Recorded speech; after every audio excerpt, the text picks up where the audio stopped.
Hello, everyone. I'm Sylvia Scott, the CEO and founder of the Girls C.E.O.Connection, and I'm excited today to have Stella Kaye from East High in Denver, Colorado. She's interviewing Mary Langewisch, who has been in business for seems like forever for being so young. But I'll let Stella take care of that with you. Hi, so this is Mary Langewisch. She is an artist, teacher, and owner of Fragile Glory Impressions. Mary sells her original art, offers commissions, and provides personal art instruction, group classes, and workshops in the Littleton area. She's been in business for almost 20 years, and aside from painting in her home studio, Mary loves teaching others how to make art through her studio classes, online classes, and YouTube channel, along with encouraging young people to pursue their dreams. Mary started selling art at 11 years old with her note cards at crafts fairs in the Denver area. In 2004, at 12 years old, Mary officially started her business and named it My Art Card Company. A year later, in 2005, Mary began teaching her first drawing classes to kids in her neighborhood. By the time she was in high school, Mary was teaching 65 students each semester. 2013 was a big year for Mary.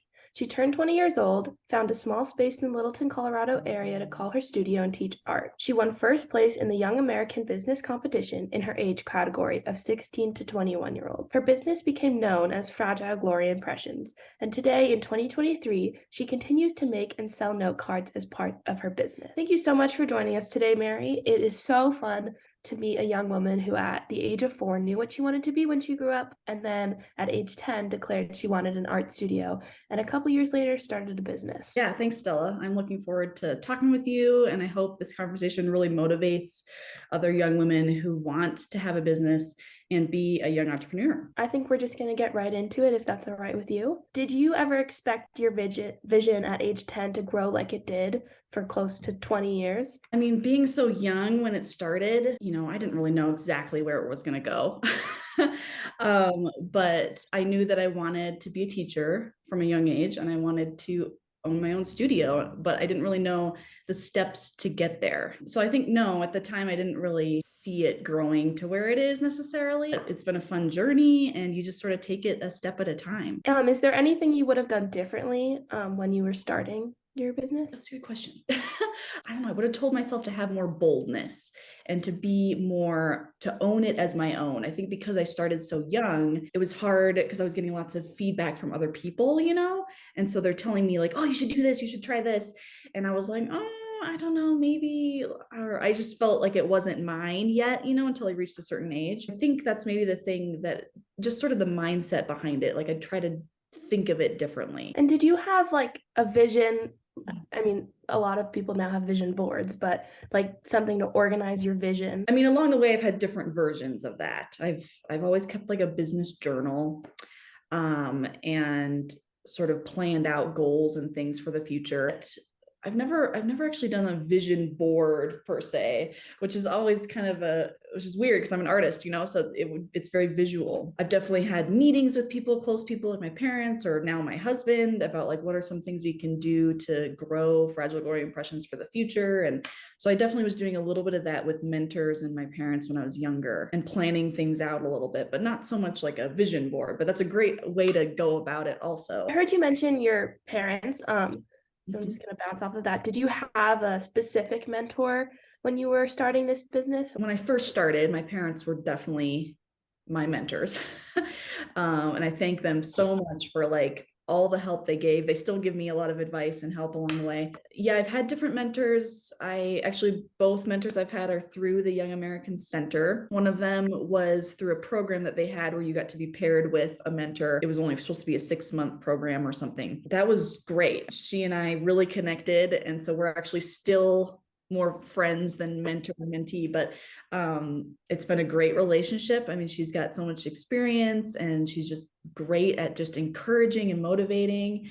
And then I got another mentor when I won the contest that year when I was 21. I probably was in contact with her for about a year, but honestly, throughout your life, throughout your journey, you're going to have different people coming in and out of your entrepreneurship journey and being able to help you, and different people giving you different types of advice at the right time. It's been good. It's been really helpful to have those different people in my life to direct me in the right direction and to keep me motivated and encouraged. That's great. So my next question for you is about how did you balance school and family growing up with a business that was also growing?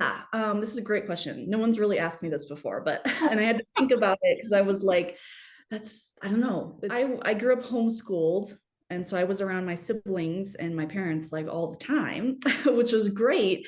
And so some of my memories of being home and working on school stuff and then being able to kind of switch over to business things in my free time. And I had great connections with my siblings. And so I often would rope them into helping me with folding cards or packaging cards, or a lot of my siblings have been students of mine in different classes I've taught. And so they were very much around it and kind of a part of that journey with me, which I think was really cool. There was hard moments where like I knew I had to work on stuff and my siblings are around and they're all wanting to play games or watch a movie or hang out. And I'm like, oh, that conflict was there a little bit. And how about a social life? Like, obviously being homeschooled is a much different experience, but also growing a business while being homeschooled. I was definitely the oddball out. And I actually was talking with my friend last night about this because I was going over the questions and I told her about this question and she's like, oh yeah, that's interesting. Because she gave me her perspective. I think from my perspective first, because I was the young entrepreneur, started my own business when I was young and was still doing it, none of my friends were doing this. And so I was definitely the odd one out. And I remember like, on a random Wednesday afternoon or something, trying to text a friend and be like, hey, do you want to go hang out, walk around somewhere, get coffee, that kind of thing? And they'd be like, no, I'm working. And I'd be like, oh, right. So I think it was different than maybe what you expect. It wasn't like I was working so much, being too busy for people. It was kind of the other way around where they had a set schedule and had to be at work and I was more flexible. So that was interesting. But then from my friend's perspective, she said that I was really good at roping my friends into stuff related to business. So because mine's so creative, I didn't like force them to do anything, but because my business was so creative and art related, like I had a lot of my friends involved with stuff. Like I would have an art show coming up and I'd want to hang out with my friends, but I'd have to like prep for the art show, like make tags and make frames and clean up the studio, just invite my friends over to like work on their own stuff while they're with me in the studio or help me out with things, or they'd offer to like help with certain aspects of the business. When I started dating my now husband, at the time, he like right off the bat was helping me with fixing my website and like all these things that I needed help with. He was so willing to jump in and help with that. And I did these creative demo nights, which were just free nights where I had certain speakers come and share, creative people come and share sort of their creative process and their journey and that type of thing. And a lot of my friends came to that, and a lot of my friends would show up to different shows that I was doing for students or for myself or for other artists. And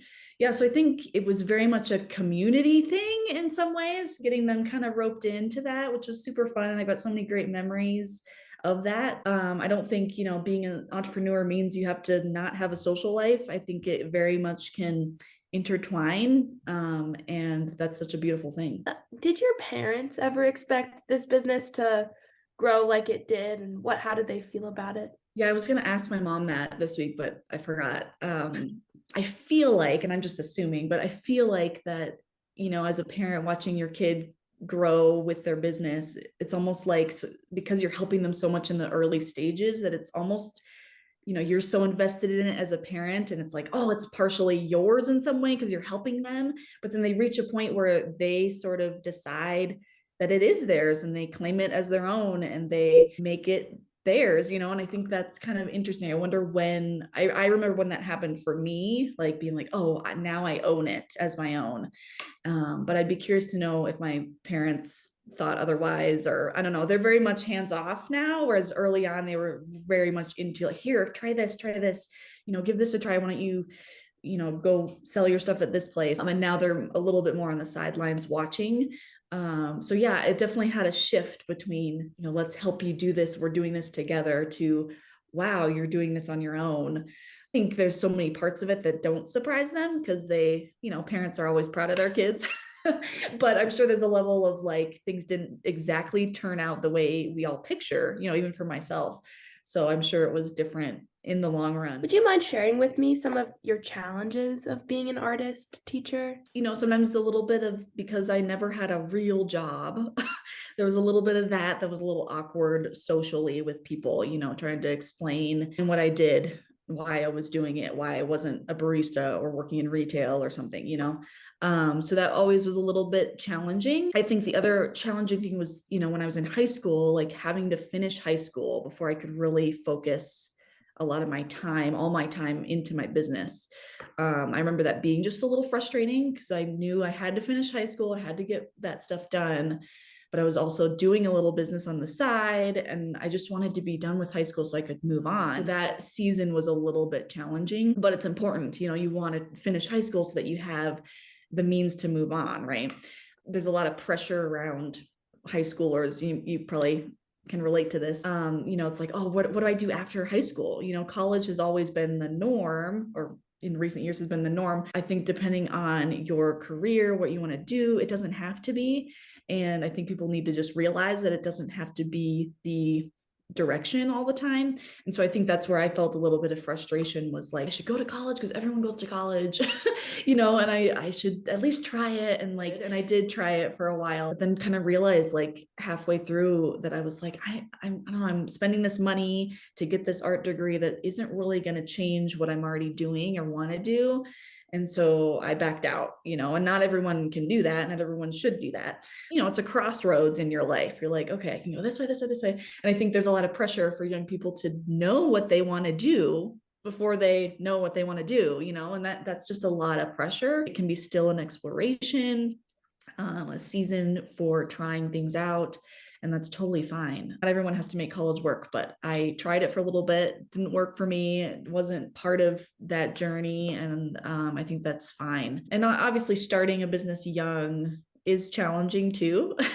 It's maybe you miss out on some of the stuff because you don't get thrown into it. You kind of grow with it. There's just some interesting things with that. Because you're young, you maybe miss out on some opportunities. Great. And who kept you going during these times? Definitely my parents. They were always there. They were encouraging, challenging. This was my hard thing. I feel like everyone should have a hard thing, especially as a kid. They should have something they're working on that's difficult.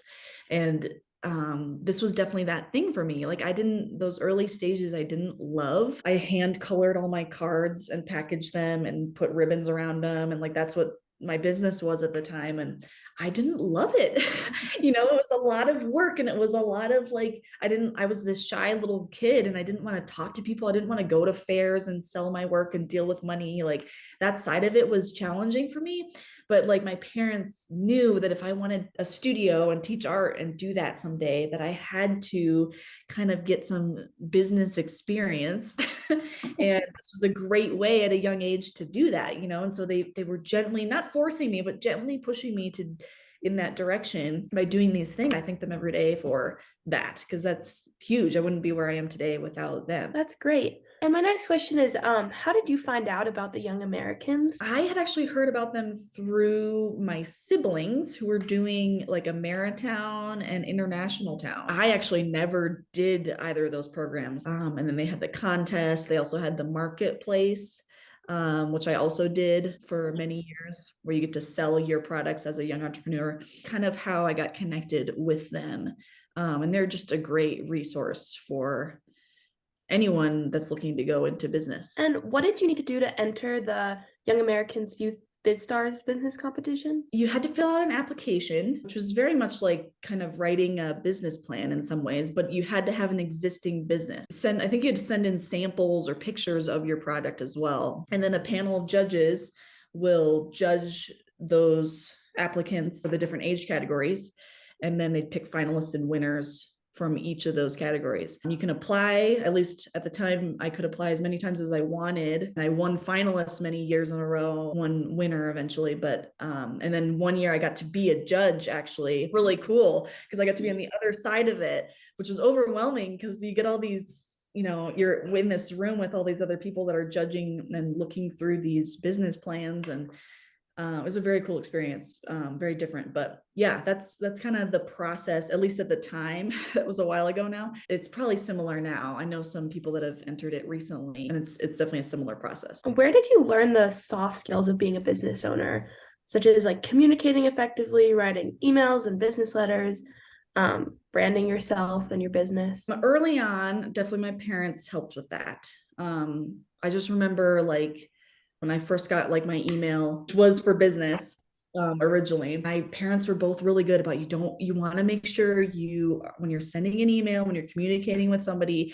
that you're double checking everything, that you make sure it's like clear and you want it to be what you want to say. My dad's actually an English major, and so he often would read over my emails or my blog posts or my, all this stuff that I was putting out, just to make sure everything was spelled right and grammar's right, all this stuff. It was said professionally. My parents were definitely huge with that early on. And then my mentors over the years have helped with that as well. Talking with people my mentors were really good with that, actually.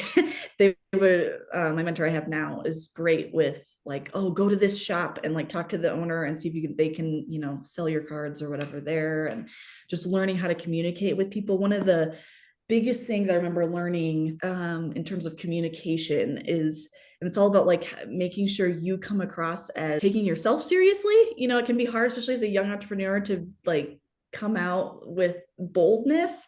And I would often in my emails or in like applications for things or in writing about my business for social media or whatever, I would always use the word I hope to be able to get my art in this gallery and blah, blah, blah. I hope to sell and my mentor would say, just don't say I hope. Because it just sounds like you're not like invested in it. Like you want to say, I will do this. I'm going to do this. Don't say I hope. So I remember that sticks with me, because I'm like, every time I'm writing something, because I hope sounds softer and nicer, but it's just not as bold and confident, that type of thing. I learned a lot from them. For my mentors. I mean, a lot of my business was run on word of mouth because I started so young and was teaching art at a young age. And I was teaching a lot to the homeschool community. So a lot of my market were these homeschool families. And like every homeschooler knows every homeschooler, it feels like. And so people just knew who I was, and I would get emails from people saying, hey, my friend of a friend took classes from you here. Would you come teach for us here? And great. Yeah, a lot of that just sort of fell in my lap, which is amazing, not really doing anything besides just being there. Great. So my next question for you is, started to mention this, but are there any words of advice that really stuck with you throughout this journey? Definitely the I hope thing is a big one, I think. And that just boils down to the whole having confidence. I was always the shy little kid that started this business, kind of unassuming in many ways.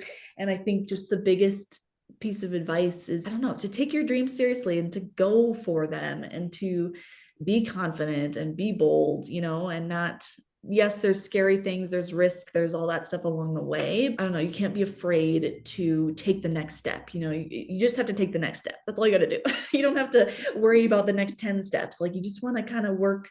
Having a vision is good, but you don't have to obsess about all the little in-betweens, because you're going to have so many roads, so many different paths along the way that you have to pick and choose. And yeah, so just taking it a step at a time, I think, is probably the biggest thing I've learned with that. Very cool.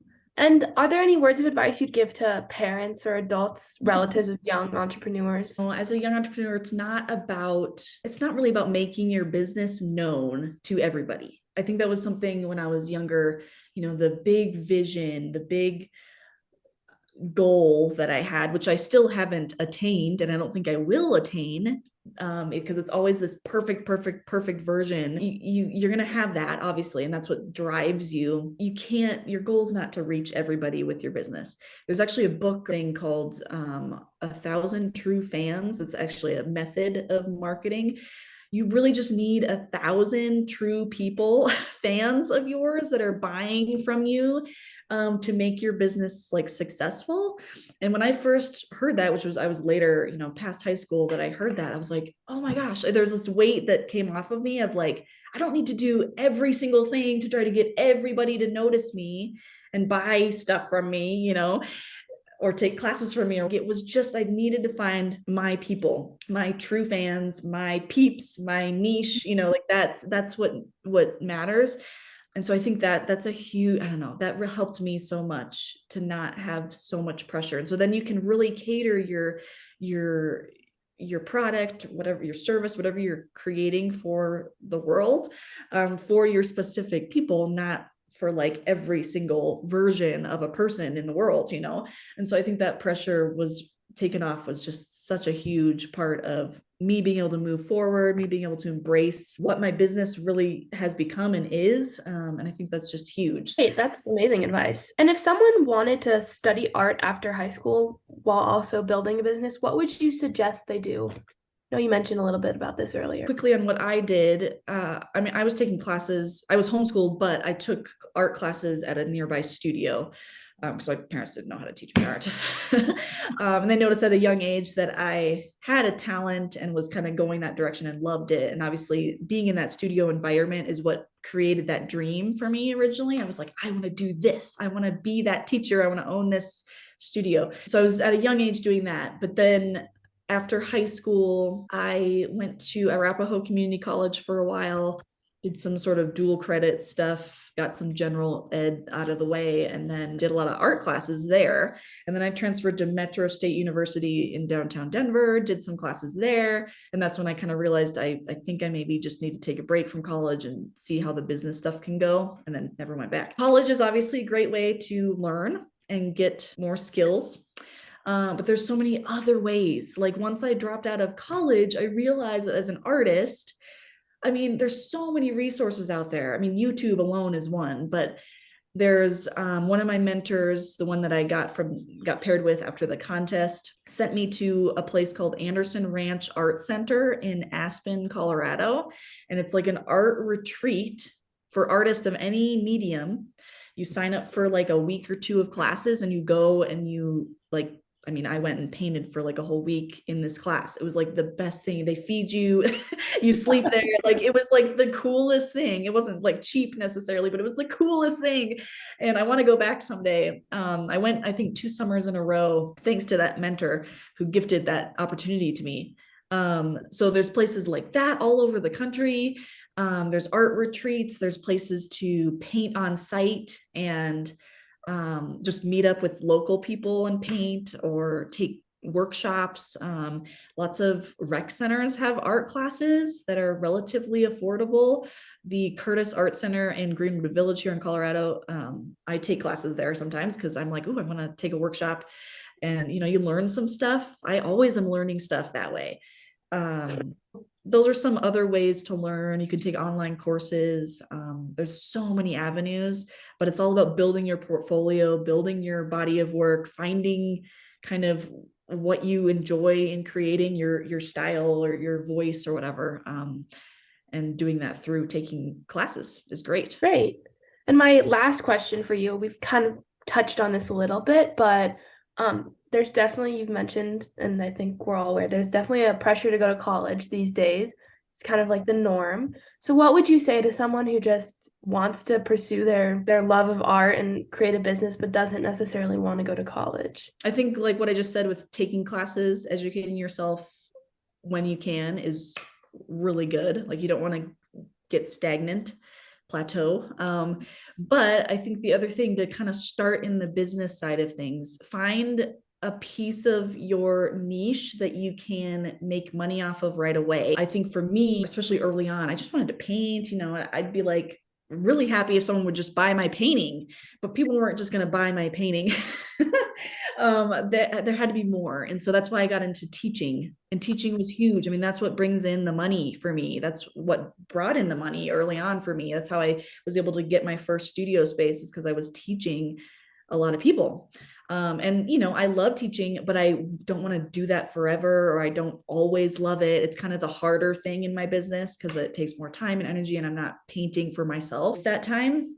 So finding an area that can make money for you, for me, that was my cards at first and then teaching. and then working up to the other things of your business. Building up an audience, that's another big part of starting a business. You want to have people. You start with some people. That's why starting young was so beneficial, and how the word of mouth just started happening is because I started talking to people and communicating, getting those email addresses and all that at an early on stage. Creating your art portfolio is huge. Creating a website, this is a big one. And sometimes a website costs money to create and maintain. So you could start with an Instagram page, but working towards a website is huge. You want people to come to your site. You don't want to have to rely on Instagram or Facebook or anything like that. YouTube, I'm into YouTube now, which is kind of a newer thing for me. YouTube is huge. So if you can consider going into YouTube, you can make money off of YouTube eventually. You have to put time into it. You have to learn the strategy. If you can create content, video content for people to watch, there's a huge avenue there for you as well. And starting early, there's no better time than starting now with something like a YouTube channel. Like if you wait a few years, you're going to be starting from the beginning, just as if you did now. So start now. Great. Well, I really appreciate talking to you. It was super interesting to learn about your business and just your life in general, growing up, running a business, because I definitely think that I've never really heard a story like yours before. And I learned a lot from you, and I appreciate it. And so, Mary, how do people get in touch with you? Do you want them to send you an email? Yeah, so you can find my website at fragilegloryimpressions.com. And that's also on Instagram and on Facebook. My email is fragile.glory.impressions@gmail.com. Find Fragile Glory Impressions on YouTube. Any of those avenues are great to connect with me. But yeah, I'm excited to see in the coming years how women will be able to start their own businesses. And anyone listening to this, just go after your dreams and do something towards them today. Great. Thank you. And Miss Stella, thank you. Great. Have a good weekend. Thank you, Mary. Thank you, Ms. Scott. Bye-bye.